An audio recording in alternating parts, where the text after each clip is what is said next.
Have you ever noticed people get quiet when you enter a room, as if your presence alone changes the atmosphere? You don't raise your voice. You don't demand attention. Yet something shifts. Their laughter softens, their posture stiffens, and suddenly the energy feels different. Maybe they glance at you, then look away. Maybe they avoid your eyes altogether. And in those moments, you start to wonder, is there something wrong with me? Am I too much? But here's the truth. This reaction has very little to do with what you're doing, and almost everything to do with what you carry. Some people have a presence that cannot be ignored. It's not arrogance. It's not rudeness. And it's certainly not an act. It's an invisible intensity, what Carl Jung would call a kind of aura. Not the mystical halo of light that many people imagine, but something deeper. A psychological force. A field of energy shaped by your self-awareness, your honesty, and even the hidden parts of yourself you've dared to confront. Jung believed this energy speaks long before you open your mouth. It shows up in the way you walk into a room, in the way your eyes hold silence, in the calmness or weight of your presence. People feel it, even if they can't explain it. And when they do, it often makes them uncomfortable. Not because you are doing anything wrong, but because your presence reflects something back to them. Their own insecurities, their fears, the masks they wear every single day. And here's the paradox. People are not afraid of you. They re-afraid of what they see in themselves when they re-around you. That's why conversations die mid-sentence. That's why they pull away, or gossip, or avoid your gaze. It isn't rejection, it's reflection. In this video, we're going to explore exactly why that happens. We'll dive into Carl Jung's psychological view of aura and reveal the 13 signs that your presence may silently unsettle people. And by the end, I want you to remember something powerful. You are not broken. You are not too much. You are rare. And in a world addicted to surface-level comfort, rare energy is often misunderstood. When most people hear the word aura, they imagine glowing colors surrounding the body, something mystical or supernatural. But Carl Jung had a very different perspective. He wasn't talking about visible light. He was talking about psychological energy. Jung believed that every human being radiates a subtle field of influence, shaped by our thoughts, our emotions, and most of all, our unconscious. This field, or what we call an aura, is not something you can measure with instruments, but it is something you can feel. Think about the last time you walked into a room and instantly sensed tension, even though no one had said a word. That is the kind of unseen energy Jung was pointing to. He described it as the unconscious transmission of the self. In other words, before you speak, before you act, you are already communicating something. The way you carry yourself, the way you hold silence, even the way your eyes linger, it all tells a story. And the more self-aware you become, the more that story intensifies. Now, here's the important part. Jung believed that when someone confronts their shadow, the hidden, rejected parts of themselves, they begin to radiate a different kind of presence. Not one shaped by social masks or shallow approval, but by wholeness. And that kind of authenticity is rare. Most people spend their lives avoiding their shadow. They wear masks. They play roles. They follow scripts. But when they encounter someone who has broken out of that mold, someone whose aura is charged with honesty and depth, they feel unsettled. Not because that person is threatening, but because it awakens something they've been trying to avoid. That's why some people can't look you in the eye. That's why conversations shift when you walk into the room. Your aura speaks directly to the unconscious. And for many, that's a language they aren't ready to hear. And with that foundation in mind, let's move into the 13 signs, powerful clues that your aura might be quietly intimidating people without you even realizing it. Have you ever been told you're too serious, too deep, or that you overthink everything? On the surface, it sounds like criticism, but what people often mean is this. You make me feel things I am not ready to feel. You don't play on the surface. You speak from a deeper place. You ask questions that cut through small talk. You bring truth into spaces that are built on illusion. And that can be uncomfortable. Carl Jung believed that when someone has integrated their unconscious, the parts of themselves others try to hide, they naturally awaken that same unconscious in others. So when you speak, it's not just words, it's energy. And for people living on the surface, that depth feels like a threat. Your intensity is not aggression. It's not arrogance. It's emotional honesty.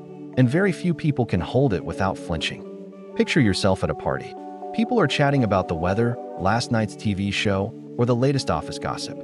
You smile politely, you nod along, but deep down, you feel yourself disconnecting. It's not that you're rude. It's that surface-level conversations feel hollow to you. Jung believed that when someone is deeply connected to their unconscious, they become repelled by inauthenticity. And small talk is often just that, a shield, a script, a way to avoid what really matters. So when you're in those situations, your aura is quietly sending out another message. Let's talk about something real. That energy disrupts the illusion, even if you don't say a word. People might label you as distant, cold, or antisocial, but the truth is, your soul is starving for depth, and your aura makes that hunger visible. Have you noticed that strangers tell you their life story within minutes of meeting you? Or that friends come to you when they're breaking down, even though you never asked to play therapist? This isn't a coincidence. Jung believed some individuals unconsciously carry the archetype of the healer. Even if you're not in a healing profession, your presence radiates stillness, depth, and emotional safety. People feel like they can open up to you, even when they barely know you. But here's the paradox. While others pour their hearts out, you rarely feel seen in return. You hold their pain, you listen deeply, but very few ever ask how you are doing. That creates a strange loneliness, surrounded by emotion, yet starving for connection. Your aura is magnetic for those in pain, but it can also intimidate those who fear their own darkness. You walk into a room and immediately feel it. People glance, then look away. Their tone softens, their body language shifts. Some avoid you altogether, while others stare as if they're trying to figure you out, but never say a word. Jung taught that when you've integrated parts of yourself that others deny, you become a mirror. Your eye contact is no longer just a polite gesture, it's a psychic encounter. People aren't just seeing you, they're seeing themselves reflected back through you. And if they're not ready for that reflection, they'll flinch, they'll retreat. They may even call you intimidating, even though you're being completely kind. Your aura demands honesty, not because you ask for it, but because it speaks before you ever say a word. Sometimes you're just sitting there, quiet, minding your own business, and suddenly someone gets defensive, irritated, or strangely cold. You're left thinking, what did I do? The answer is, nothing. Carl Jung believed that when someone carries a powerful, integrated energy, it disturbs the unconscious of those around them. Your very presence acts like a mirror, reflecting back insecurities, envy, shame, or hidden wounds that others would rather not face. You don't need to speak. You don't need to argue. Your aura does the talking. And for people who are hiding from themselves, that feels unsettling. Most would rather blame you for being too much than admit they feeling exposed. You've never been able to stand masks, the fake laughter, the performative confidence, the shallow personas people hide behind. You can sense it instantly, often before your mind even registers what's happening. This sensitivity is not judgment, it's perception. Jung believed that when someone has integrated their shadow, they develop psychological wholeness.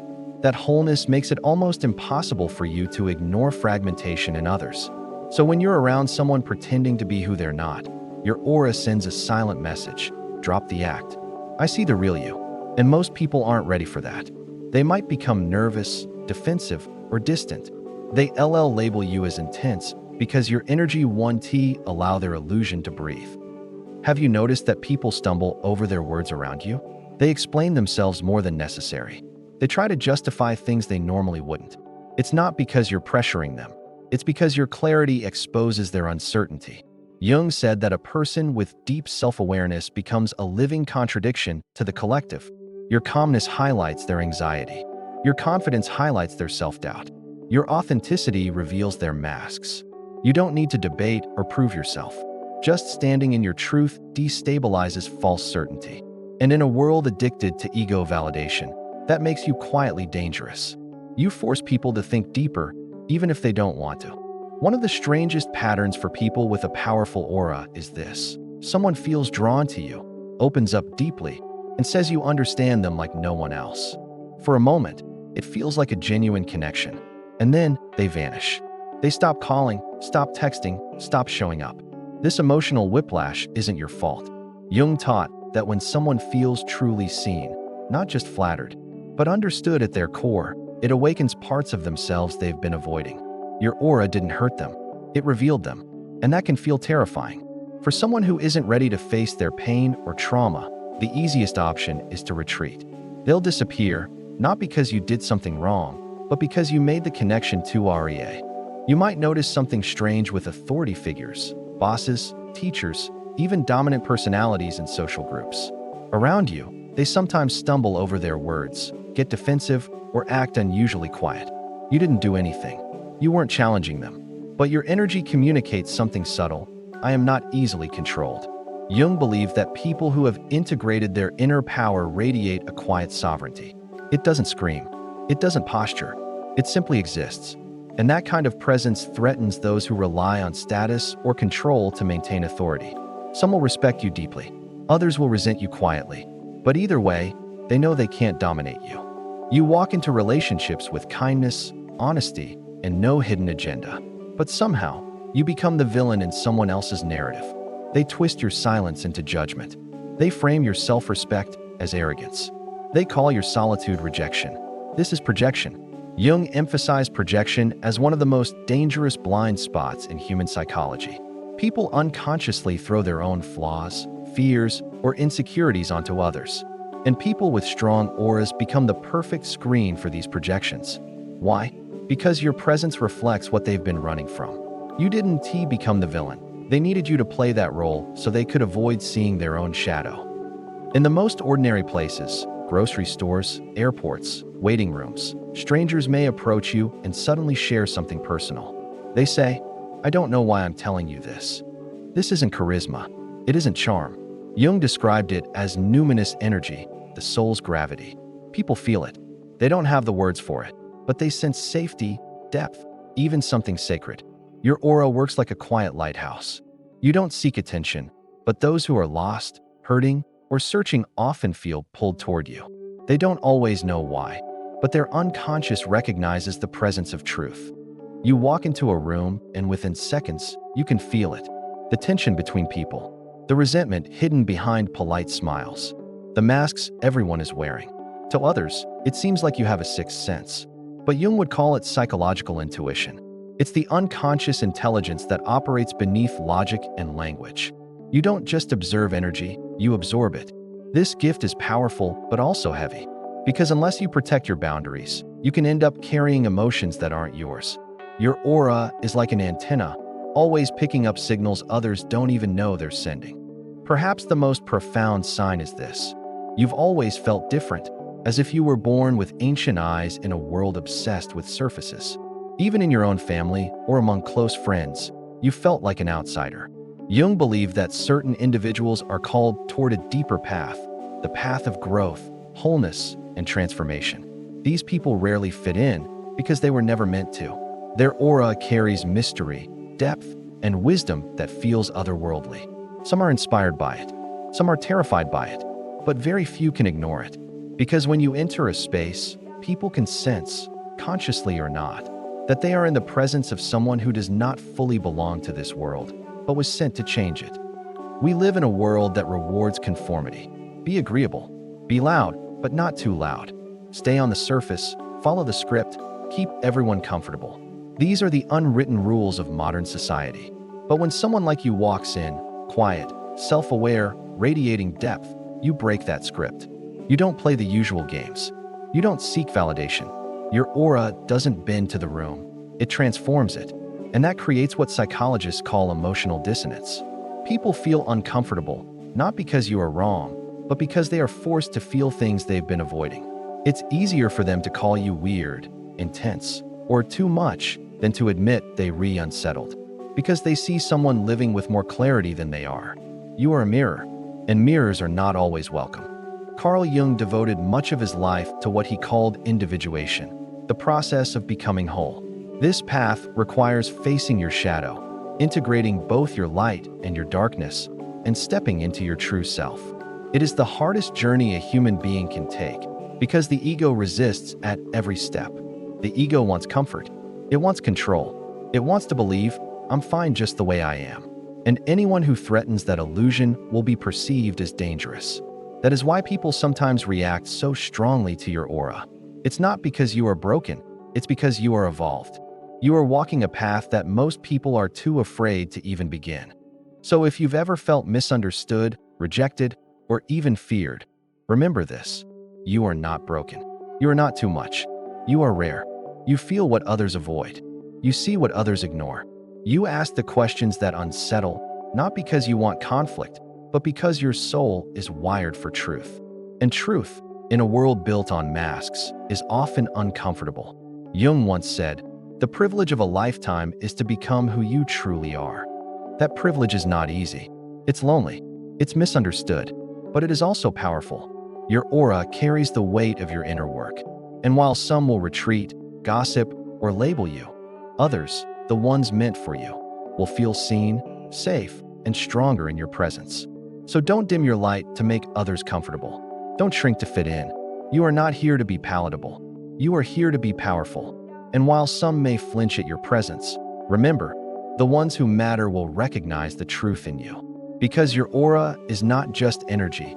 It is a signal, a call to authenticity, a reminder of what is possible when someone dares to be fully alive.